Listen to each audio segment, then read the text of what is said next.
Hello and welcome back in for another episode of Palmetto Playbook. I'm Alan Marcus Harder, the 5 p.m. and 5:30 p.m. producer here at WMBF News.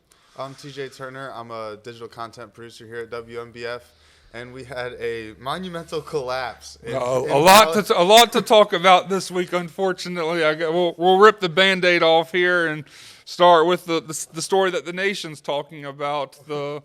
A tale of two halves. South Carolina starting off very strong against Texas A&M, going up 30-3 in the first half. The offense actually looking like competent for like one of the first times this season. I thought the offense did really well in the first half.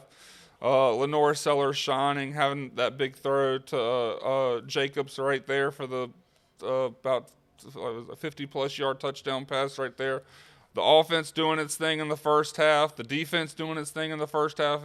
First forcing a few turnovers. They had the thick six with the fumble return for the touchdown. Here it is. Yeah, the backwards pass, thick six right here, picking up the ball, running in for the touchdown. Texas A&M, this South Carolina played really well, but Texas A&M also struggled very bad in the first half. I know Reed had that really good pass that put him in field goal range, but Texas A&M turning the ball over, had a lot of missed catches, dropped passes and stuff. We also had the Nick Harbor touchdown late in the second half, or not second half, but second quarter, which led into some controversy In the tunnel. In the tunnel, I don't know if we don't have the video for that. I don't think so. We'll skip over that. But yeah, the officer making a fool of himself on national television. But I mean, the first half you couldn't have scripted it better for South Carolina. I know coming into this game, obviously, I just assumed South Carolina was going to get steamrolled by Texas A&M, but obviously that didn't happen in the first. But it started to turn things around in the second half. Texas A&M woke up. Maybe that's what they needed. It was at 11 a.m. local kickoff time in Texas A&M College Station. Maybe they woke up at halftime. They did something right, and South Carolina just completely fell apart. South Carolina does what South Carolina does best, giving you hope and then quickly taking it away. Yeah, I think that was the best. I think we had two of the best halves of football offensively we've seen all years from either team. The problem was it wasn't the same team in Yeah. both halves. South Carolina absolutely put on a clinic offensively in the first half and defensively. They were letting up some yards there to A&M in the first half. They just couldn't. They were knocking on the door a few times, but I believe they had two goal line or at least within the 5-yard line stops Yeah. within that first half. A couple of missed field goals from Texas A&M in that first half as well. And then the second half, everything just completely flipped around. Texas A&M looked completely unstoppable. South Carolina couldn't get anything going, and they just ran away with it. Yeah, the largest comeback there, as you see in Texas A&M history. Not even only the school history. I think that the stat was that it was like 0 and 200. What was it, like 68 SEC teams who have like trailed by 27 points since 2004, and South Carolina is unfortunately the one team to lose. Somebody's got to do it. Well, yeah, someone has to do it, but I would hope it's not South Carolina. But I mean, South Carolina's good at breaking my heart. They just find new ways to do it each and every week. They just can't finish games. This is like at least the third game this season I can think where they had a chance. They were, I think, leading in the fourth quarter. They had the lead over Alabama in the fourth quarter. They had the lead over, I think, Missouri in the fourth quarter. And they were within a single possession of winning against LSU. They just can't finish in the fourth quarter. I don't know what the problem is. I don't know if they're playing the hockey mentality where they're only playing for 3 periods and not realizing there's a fourth quarter to be played. But yeah, it's unfortunate. It's very disappointing to watch. I don't know how much I can describe. In this game, they had a chance there at the end of the game. They were down 31-30 after the 28 points straight from Texas A&M, and then Texas A&M had a chance to put the game away. I believe they were within the 5 once again, and they gave the ball away to South Carolina, and they had around a minute and a half to go down and get. All they needed was a field goal, and I think they got one first down, and then a sack derailed that possession. and Yeah. they had a chance there at the end. They had about a minute left. All they needed to do was get a field goal. They were in a chance to win the game. Once again, like you said, they've been in that position a few times this year, and every time they've been in that spot, they just haven't been able to pull it off. Yeah, South. I mean, I don't want to. I don't want to blame Lenore Sellers. He had a really good first half, but like when it comes down to these clutch moments, he's not. He doesn't seem like to be the same player we saw last year. Last year, or at least the end of that last season, like you have a one-score game, 2 minutes left on the clock. All right, Lenore Sellers is going to go out there and win us the game. This year, he's had multiple chances and unfortunately hasn't come up and done that just yet. Which I mean, there's only 2 more games left on the season because now South Carolina is no longer bowl eligible, but.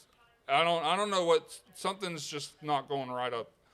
I don't know who to really point the finger at. I don't just a whole collective, I guess. But yeah, I mean, Lenore Sellers doesn't look like his normal self in these clutch moments like he did last year. You think Shane Beamer could be in trouble?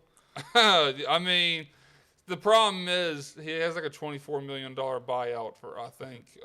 Hasn't been a problem for other programs this season. We've seen a couple guys with I don't some know if massive South buyouts. Carolina has the money to be doing that.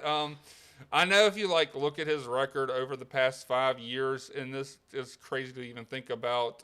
His stats, his like winning percentages, like winning records, is similar to Will Muschamp, the coach that was there before him, and obviously Will Muschamp was a great recruiter, but couldn't do much during the actual games. And I hate to say it, but it seems like we're getting the same out of Beamer right now. It's just we're really good at recruiting, but at least for this season, I know we had a great season last year, but it's not translating to the actual on the field portion right now. Yeah, for this season for South Carolina, the only game that really matters at this point is that game against Clemson at the end of the year, Yeah. the Palmetto Bowl. So I guess they're looking forward to winning that one. Well, they against still Clemson. need to win this week against Coastal because if they lose that game, oh goodness, Columbia might burn to the ground, or at least Williams-Brice might. Yeah, Williams-Brice might be in trouble. Yeah. If they can't pull that one off. And speaking of Clemson, they had a big win this weekend against Louisville, 20-19. And Louisville coming into this game was ranked number 20 in the country. And this game, I'll say, it was ugly. It was an ugly game across the board. There wasn't a whole lot of powerful, hard-hitting plays. Not a whole lot of explosiveness there from the offenses. Just a couple of spurts there, but it was more so a game, just kind of a grind them out, a gritty game between both teams where both defenses showed up, and it was just really who could hold on to it there at the end. Yeah, I mean, both teams had their chances of. This could also have been a case of who wanted to lose this game more. Both teams had their chances to win this game, put this one away, but they just couldn't. They just struggled. Either team struggled to find that final like nail in the coffin moment to pull away with this game. Clemson ended up coming away with that win, a 1 point win for Clemson and a 1 point loss for South Carolina. But yeah, I mean Clemson. I mean you got to be happy about this with how crazy the basically the roller coaster of this season, the highs and the lows. I mean they're finding, I guess, somewhat consistency to end the season, which I mean is a good thing, I guess. One thing that I thought was interesting about this game, looking at how Clemson's season has gone thus far, was just how excited and how much passion there was after the game. I mean, you see them celebrating here on the screen. You'd think that they had just won a game to put them in the national championship or an ACC championship game, but this game just puts them at 5-5 on the season. Definitely a testament to that program that Dabo Swinney's built there and just how much passion they have for each and every win. Yeah, I mean, I feel like we've become accustomed to seeing Dabo celebrate each and every win. I mean, literally their tradition, storming the field after every single game, no matter the opponent. You could be playing an FCS opponent. We'll storm the field anyways. Which, I mean, my hot take is that's a stupid tradition, but we'll save that for later. But, yeah, but. And then, we were talking about Clemson. Clemson's going to have a game coming up we'll talk about later, but this season they should be looking to be bowl eligible before the end of the year. They'll join Coastal as the two South Carolina teams that are going to be bowl eligible this season, hopefully, as as Coastal Carolina played against Georgia Southern this past weekend, and they put up 40 points again, but this week it just wasn't enough. Yeah, I mean, if you told me the offense puts up four, or not even the offense as well. I mean, there was a special team, a kickoff return. But if you told me Coastal puts up 40 plus or 40 points, yeah, I would expect Coastal to win. The problem in this game is the defense. The defense had struggled throughout this entire game. I think they gave up like 600 plus yards of total offense. 400, about 400 of those yards were just from the Georgia Southern's running back. Yeah. As this in this game, he had almost 400 yards of total offense, 2 rushing touchdowns, a receiving touchdown, and he even threw in another touchdown. Just if the rushing and receiving touchdowns weren't enough for you, he was doing it all over the field. Yeah, in an unfortunate moment, I think they just showed the play there. In this first half, Samari Collier going down with an injury, was on crutches and had his knee in a brace for the rest of the game. I would assume I don't see him coming back from that injury with the rest anytime soon. Even though, I mean, he did say on social media that he'd see CCU soon. I just don't know because like that injury. I mean, being on crutches, that's going to be hard to come back from, and just a few weeks left to go. But I mean, even with the Collier going down, Tad Hudson did surprise me a little bit and still kind of kept the offense going. I mean, I just assumed once Collier went down, the offense was going to sputter like we seen at the beginning of the season. But Tad did what he could to keep Coastal in the game, but unfortunately, the Coastal just came up short with giving up too many points on the board. But yeah. Yeah, this was definitely one of Tad Hudson's better games of his career here at Coastal. And as you can see that play there where Collier went down, they're going to need some big games out of Tad Hudson moving forward to win these last couple games. Yeah, I mean, obviously he didn't play perfect, but I'm not by any means of the he had. I think that they just showed that interception there, but I mean, the offense still did what they had to do. Like I said, if you put up 40 points, you should win the game. But it's crazy to think because like at the beginning of the season, Coastal's defense is what kept them in these games, and then the offense. Obviously, you had offensive struggles to begin the season. But now the offense has found their rhythm, and the defense was just strong. I don't know what I mean, I was not expecting a poor outing from the defense. I mean, not to like any disrespect to Georgia Southern, but I know they found their rhythm like the past couple of weeks. But I wasn't expecting to get into a shootout with them. But I mean, fair play to Georgia Southern. They executed everything they needed to do perfectly, and like you mentioned, I think his name is O.J. Arnold. Yes. Coastal had no answer for him throughout the entire game. He had a heck of a game. I mean, when you can have a rushing touchdown, a passing touchdown, and a receiving touchdown, you can't really complain with that. But, yeah, it's unfortunate for Coastal. It knocks them out of the Sun Belt title contention. They needed to win against Georgia Southern to even set up the matchup against James Madison to end the season to clinch a spot in the Sun Belt Championship game, and unfortunately they weren't able to do that. So I guess it depends on the James Madison game, but at best they'll finish second in the Sun Belt East. Mm-hmm. Yeah, they've got a big matchup this next week that we'll get into later, but we've got some grievances with the college football playoff rankings this week. I'm going to get into. You've heard me ringing enough this season of college football. It's time for y'all to hear from TJ. Yes. Okay. So the college football rankings. I know the college football playoff rankings. We filmed these on Tuesday, so the college football playoff rankings will come out tonight. I know those are the important rankings, but we haven't gotten those out this week. And this is my plea to the playoff committee, because we've had some teams over this year and this past year, last year, where teams are getting into the playoff and teams are being ranked ahead of teams that have cupcake schedules. They're playing teams. I mean, they're incentivizing playing lesser teams throughout the season. If you schedule 10 FCS teams and you end up beating every single team, you do one conference game and lose that one, you're going to be in the playoff at this point.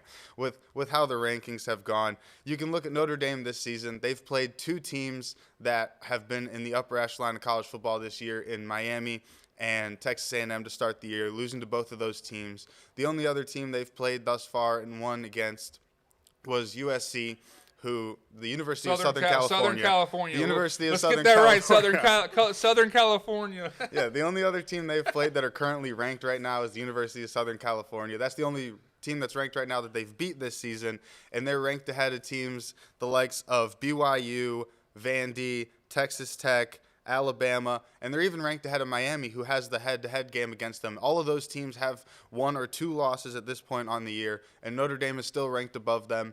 I think they need to get themselves in a conference or at least play a better schedule if they're going to be in these rankings. We can't be putting teams in there like that in the playoff that don't deserve it. Because at this point, their strength of record's 12th in the country, and they're ranked 9th in the country, which doesn't make any sense to me on how you can do that, especially when there's teams behind you that one team has beat you already this season, and other teams that have played much tougher schedules because of their conference schedules. And they're not playing any conference games because they refuse to go into a conference. I would get it if they're in the ACC. It seems like that's the most likely conference that they would join because of how their other sports are done.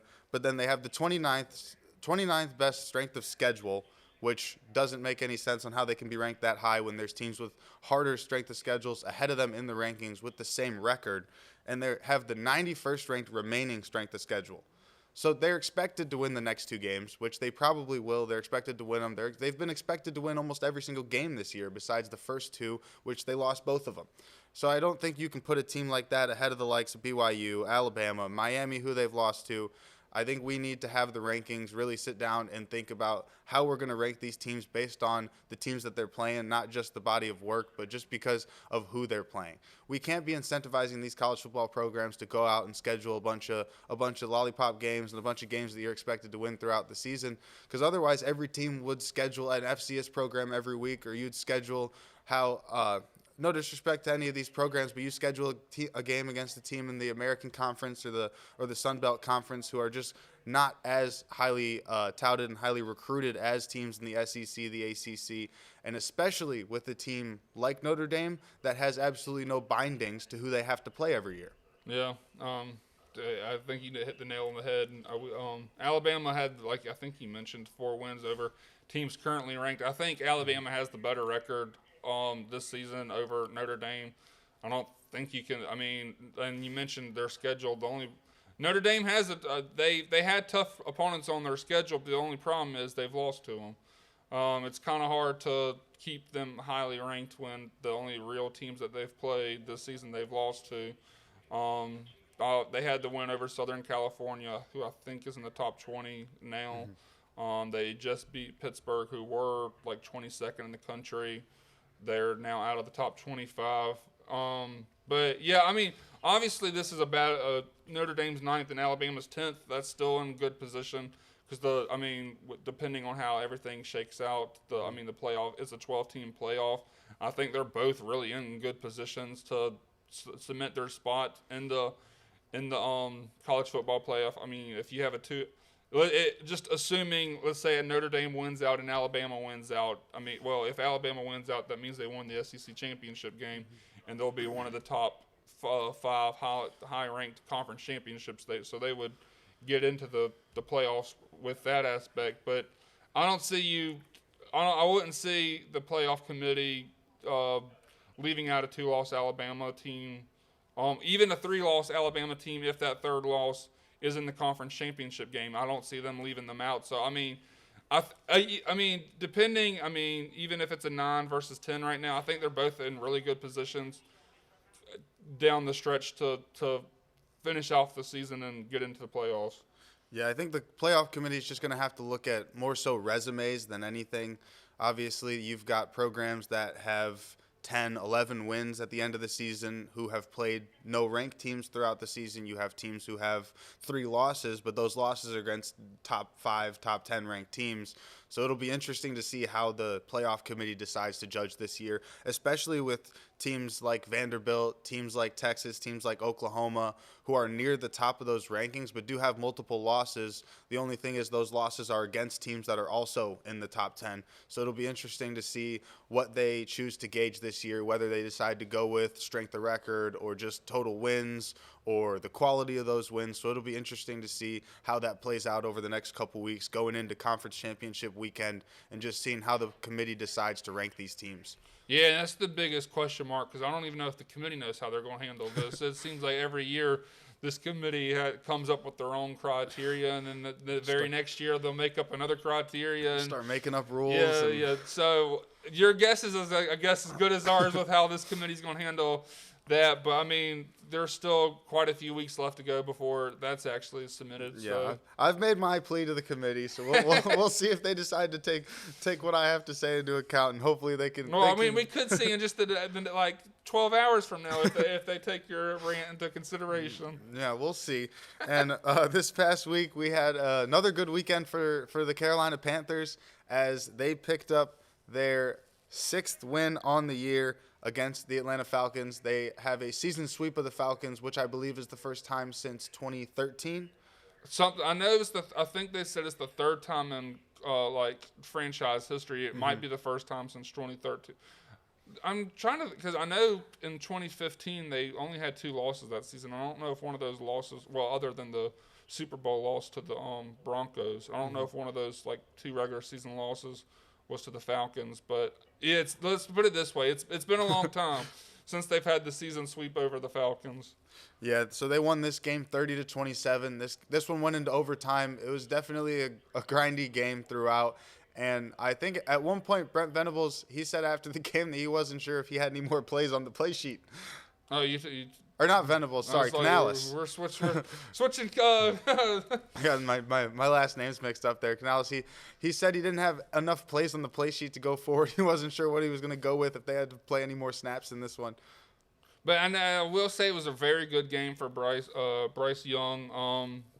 Probably one of his best games since going into the pros. Leading the Panthers offense, putting up 448 yards passing, 3 touchdowns, and actually he even came out injured at one point during this game. So to even come back in the game and continue to find success with the offense, it was a really good game. I was impressed with what Bryce Young did. And it was kind of a coming out party for Tedero McMillan as well in this game. I believe he had 12 targets, 8 catches, 130 yards, and 2 touchdowns in this one. Definitely would not have been in this position without his contributions coming in as a rookie and just being able to put up numbers like that. That's what they expected out of their first-round draft pick this year. And he's been able to perform. He's had some off games, some up games, which you expect as a rookie. But in this one, definitely put on a great performance that propelled the Panthers into this win. And they won on a walk-off field goal once again, which has kind of been the story of the Panthers season thus far. During this season, they've won 6 games this year, and I want to say at least 3 or 4 of them have been 3-point games or less, or at least one on a walk-off field goal by Fitzgerald. Yeah, if you have heart problems, watching the Carolina Panthers play may not be the best team to watch. With how stressful they leave things to the very end, or winning at the very last second. But I mean, it's just a testament that obviously this is much different. This is the NFL versus college football. But I talked earlier about how South Carolina the Gamecocks cannot finish games. Panthers, it seemed like this season that they're finding ways to win games when it matters most. And, I mean, that's a good position to find yourself. I mean, a win is a win, no matter if it's a good win, an ugly win, a struggled win. I mean, a win. You can't complain too much when you win a game. That's been the story of the Panthers season this far. As a win is a win. Yeah. They haven't been able to really run away from teams besides actually their prior game against the Falcons, which I believe they won 30-0. Yeah, in I think so. In that first outing. It was definitely a blowout, and even in that game, I think the Falcons' offense probably had better offensive numbers, but the Panthers' defense came up with really big plays in that game. But yeah. Yeah, and the other team up there in Charlotte is not having as much success as the Panthers this year, as the Hornets' young core continues to struggle. They're young, so you expect this out of that team. They're trying to develop those players at this point. They're off to, I believe, a 4-8 start on the season. They're definitely struggling, especially in the absence of their 2 stars, Brandon Miller and LaMelo Ball, who have been absent for most of the games this year. Brandon Miller has only played in 2 of their games thus far, and LaMelo Ball has only played in about half of their games thus far with 7 starts. Yeah, this is the growing pains you kind of expect for such a young team like the Hornets. just taking their time, I guess, to find the chemistry within all these young pieces. They have the pieces to be somewhat. I mean, I'm not saying they're going to like win a championship anytime soon or anything like that, but I wouldn't. They have some pieces to be excited about, like you mentioned, Con Knuppel having a really good season so far. Putting his name in for the Rookie of the Year contention. But I mean, there's still a lot of issues they got to work out to be even like playoff contenders right now. Yeah, early in this season, the bright spot has definitely been that rookie, as you mentioned, Con Knippel. He's putting up 17, about 17, 6 and 3 on the year, 17.6 rebounds, 3 assists thus far on the season. Which puts him atop the Rookie of the Year candidates right now so far this season. Obviously, getting a lot more touches and a lot more opportunities on that team with how young that team is, and because they're trying to develop their players. As Alan Marcus was saying, we're not really expecting that team to be in the runnings for a championship anytime soon. But over the next 2 to 3 years, I think they're going to do nothing but get better each and every single year. And we should see them fighting for a playoff spot coming in the next couple seasons, if not fighting for potentially a play-in spot this season. Yeah. I mean, there's a lot of potential there. They just got to find reach it just so far. And then moving over from the hardwood to the ice, we've got the Carolina Hurricanes are carrying over their hot start as they're 12-5-1 on the season now, currently second in the division. And they have been able to score a lot of points this season as they are second in the NHL in goals per game. I believe they're between 3.5 and 4 goals a game on the season. I mean, that's a good a stat to have backing you. Yeah, the Hurricanes, one of the teams to watch this season so far.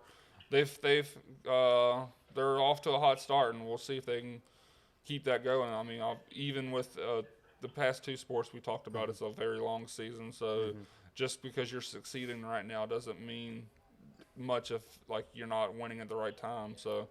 But, I mean, you can't complain when you're winning. Like we said, a win is a win, and they're finding ways to do that, so can't complain too much. Yeah, the season's still young for both the Hornets and the Hurricanes. The Hornets looking to turn things around, and the Hurricanes looking to carry on this momentum throughout the rest of the year, and we'll keep you guys updated with how their season's going. And going back into basketball, as the college hoop season is underway through 5 games for some teams, 4 games so far this season for others. The Coastal Carolina men's team is currently 2-2 on the season after a big win over Winthrop. Yep, and it was a good win to see for Coastal. They played really well, and it was good to see the rivalry matchup again. I believe they play Winthrop 2 times this season, but I mean, going back to the Big South days, Coastal and Winthrop were among the top teams in the Big South, competing for the Big South championships every year. And if the game got pretty testy. I know one of the Coastal players got the jersey ripped off, and not there was a fight or anything like that. Just a hard foul, and the jersey pretty ripped off.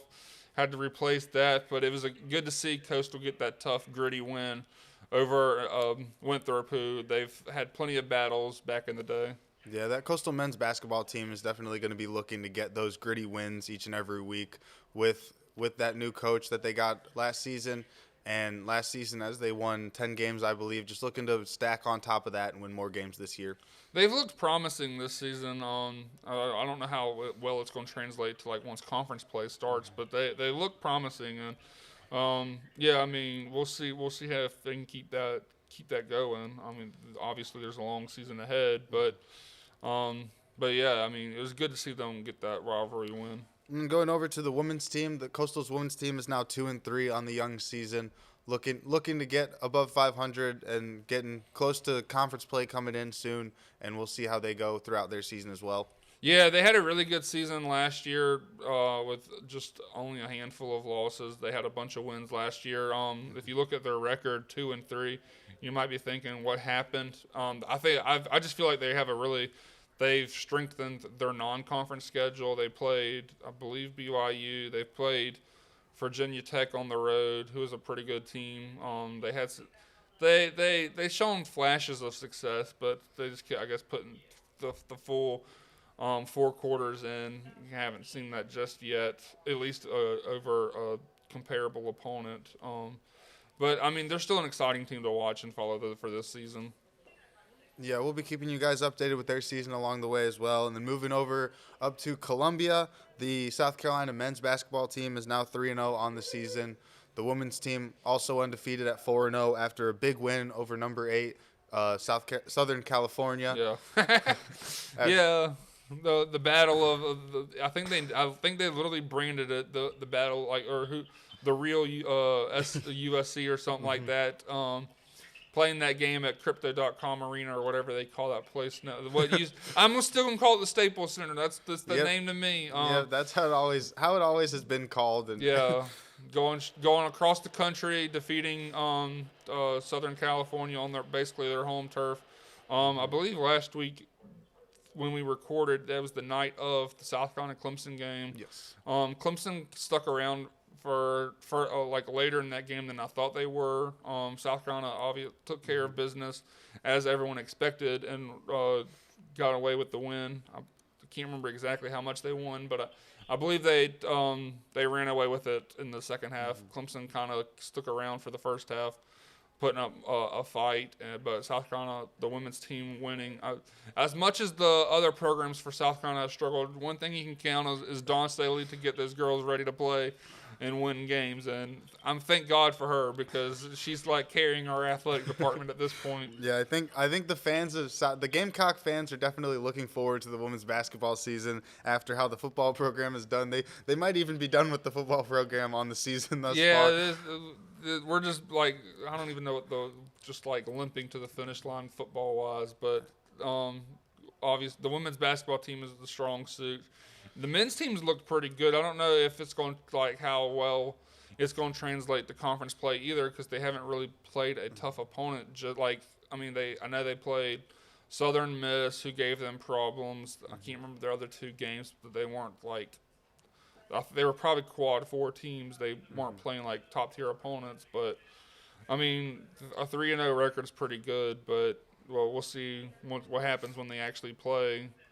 Like a tough opponent. Yeah, getting into that SEC schedule is going to be tough, and this 3-0 start could show some promise moving into the SEC, but you can't really compare these tune-up games to how the SEC play is going to go, especially with how tough that conference is in basketball, even tougher than it had been in previous years with the Alabama basketball program on the rise. You've got Kentucky, who's been a perennial top Final Four team every single year. I mean, I know that they lost Cal, but that team still is showing that they're one of the premier basketball programs in college basketball. So it'll be interesting to see how South Carolina goes going into conference play. And then moving over to Clemson, as you mentioned, the women's team that had just lost to South Carolina in that game where they held tight, but they're now 3-2 on the year, with the men's team for Clemson being 3-2 on the young season. I think 3-1. The men's team, or 3-1, yes. Yeah, their men's team is exciting to watch.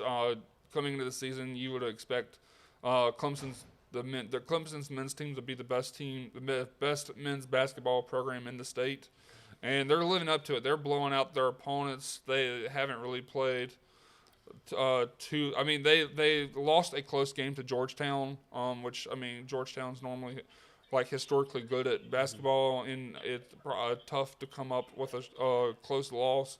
But they're playing really well, the men's team, and they got a few big matchups a few weeks away. I believe they play at Alabama in like just over 2 weeks' time. They play BYU, who I think is in the top 15 in men's basketball. So they got some tough opponents coming up, and we'll see if they can keep if they look as good against them as they have so far this season. Thought it was interesting in this offseason, that men's basketball program with their best player moving over to the football team. and then I think he ended up getting arrested. No, he came from the or came from basketball to you're football? right. You're right. He went from basketball he went from the basketball. He was a forward. Shefflin. Yeah, Ian Shefflin, right? He went from the Clemson basketball program, signed on as a tight end to the football program, and then ended up, I believe, getting arrested within those first couple weeks. And I think he's still with the team. Yeah, I think so. I don't know how much playing time he's got with the football team, but they have some good guards for Clemson, and just running that offense, getting some good shots up. They're definitely an exciting team to watch. They'll be in contention, I would say, to make a to make the tournament. Don't know about South Carolina just yet. I mean, that's still lofty goals for them, but I think you can count on Clemson to be in that conversation to be a tournament team. But if they do make the tournament, they're going to hope to find more success this year than they did last year. Last year they had a really good regular season, but when it came down to the tournament, they lost in the first round. So we'll see if they can put that the regular season success to actual good use when it matters. Yeah, we'll be keeping an eye on the college hoops programs across the state throughout the weeks. We'll be keeping you guys updated with the schedule as we get into conference play, more meaningful games. We'll definitely be updating you guys on these programs, as long with Coastal, South Carolina, and Clemson throughout the weeks. Yep. And moving forward in the college football season, we've got a big South Carolina matchup this year, which this one is definitely more important of a game than we thought it would be coming into this year, with how well Coastal has done and with how South Carolina has underperformed. With Coastal Carolina is going to face off South Carolina at Williams-Brice Stadium in Columbia this weekend.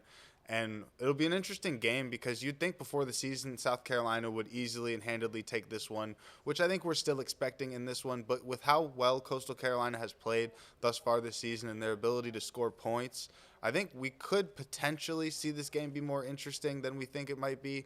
But it'll be interesting to see for sure. Yeah, South Carolina has much more to lose in this game than Coastal does. I mean, obviously, Coastal's literally getting paid like $1 million to come up to play South Carolina for this game.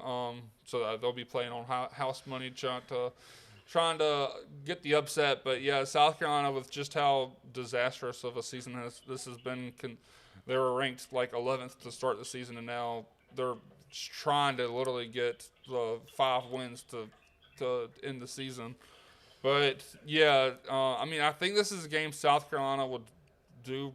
I think they'll play well. I expect South Carolina's defense to show out again. I know Coastal's been putting up some points, but I feel like South Carolina's defense can do the job against Coastal, especially if Collier is not able to play. I feel like this is a game South Carolina should take care of. But granted, I will say this: South Carolina, every time you expect them to do well, they'll do the complete opposite. So who knows what we're going to get on Saturday? It really depends on which South Carolina shows up this weekend. If we get first half South Carolina from that Texas A&M game, I think we could see 50 or 60 points put up in this one. Yeah. But if that second half team that came out against Texas A&M after that halftime break comes out against Coastal Carolina this weekend, I think we might see a close one. Yeah, I don't know what to. And as a fan of both teams, I don't know what's going to happen on Saturday. It could get interesting, but this one could also be one that's over in the first quarter, if not the first half.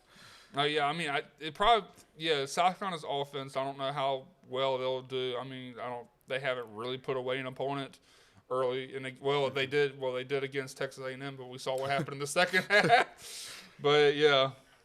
Yeah, it'll be interesting to see that one. And then Clemson this week plays against Furman at Clemson, and they're looking to get their 6th win and become bowl eligible against Furman. I think this is a good game for them to get back on track.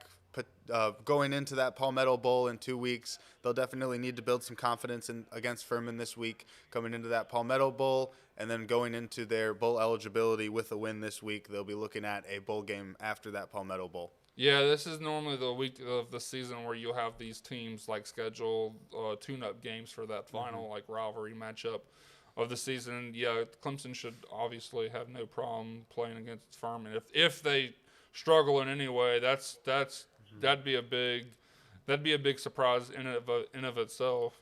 Yeah, they're definitely going to need to put this one away early and run away with it.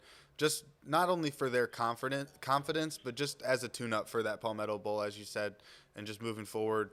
This one gets them bowl eligible with a win, so then they'll be looking at a bowl game potentially after that, and we'll see where they end up in that bowl game, maybe in Myrtle Beach Bowl. I don't know if the ACC has a play-in, because obviously with all of these bowl games, apparently like conference has rights to go there. I doubt the ACC has a right to go to the Myrtle Beach Bowl, but who knows? We'll be interested to see how those bowl games shake up in a couple weeks. And it's always interesting in bowl week because you've got teams playing in the Pop-Tart Bowl. You've got all these different bowl games that come in that you don't even know exist Yeah. until that week comes up. And then your team's randomly slated for the Pop-Tart Bowl or the Race Car Bowl or The Duke Mayo's Bowl. I think they've got a Gronk Bowl now. I know they had a Snoop Dogg. Well, I don't know what the name was, but Snoop Dogg's was definitely on the field.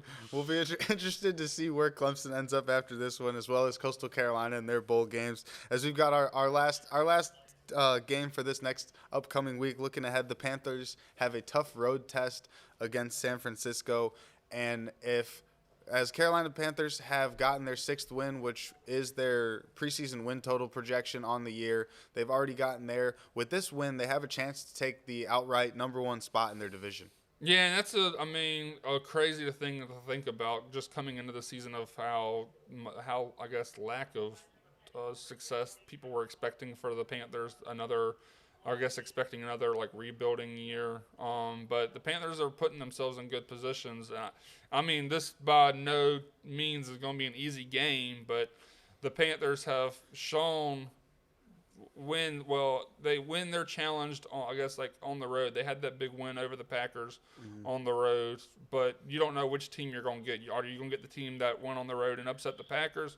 Or are you going to get the team that gave the New Orleans Saints their second win of the season? Yeah, it'll be interesting to see which team shows up in this one. And once again, as they've shown throughout this year, if they can keep it close in the end, I'm pulling for them to take the win at the end of the game. If they can get it to a 1-score game, have an opportunity to drive down and get a field goal to win it, I'm choosing the Panthers every time. Yeah, the Panthers we talked about it earlier about how well they do late in the game when it matters most. And so far they've done that, so we'll see if they can keep that up. And we'll keep you guys updated on those games and everything that's going on in this upcoming weekend, next week on Palmetto Playbook, and hopefully we'll have an update on the rankings that I'm happy with. Make sure to like, comment, share, and subscribe, and we'll see you guys next week. Yep.